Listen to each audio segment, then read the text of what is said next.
আপনার imo number অন্য কারো কাছে আছে, অথচ সে আপনাকে কল অথবা এসএমএস দিতে পারে না। এমনকি আপনার এই ইমো নাম্বারটা যে ইমো নাম্বার, সেটাও সে দেখতে পাচ্ছে না। এটা কিন্তু একটি সেটআপের কারণে হয়। আর এই সেটআপটি কিভাবে করতে হয় তা দেখতে হলে অবশ্যই আমার পুরো ভিডিওটি দেখতে হবে।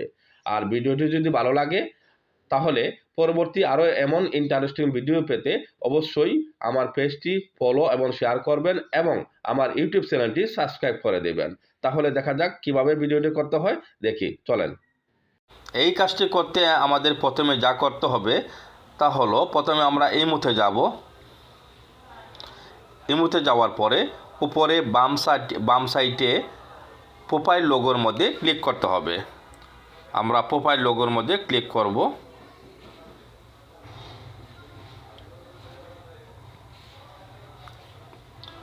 তারপরে আমরা উপরের second option security and privacy, এই জায়গাতে ক্লিক করব।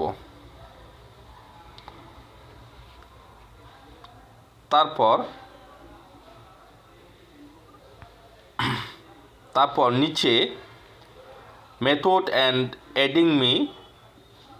মেথড ফর এডিং মি, এই জায়গাতে ক্লিক করব। তারপর আমরা উপরে ফোন নাম্বার অন অথবা অফ, এই জায়গার মধ্যে আমরা যেটাই থাকুক না কেন আমরা ওই জায়গার মধ্যে ক্লিক করব। তারপর আমরা দেখতে পাচ্ছি এখানে উপরে অ্যাডমি ডাইরেক্টলি এবং নিচে নট অ্যালাউড। আমরা যদি নট অ্যালাউড লিখি, নট অ্যালাউড ক্লিক করি, তাহলে কিন্তু সব কিছু অফ হয়ে যাবে। অর্থাৎ আপনার মোবাইলে যে কেউ কল দিতে পারবে না।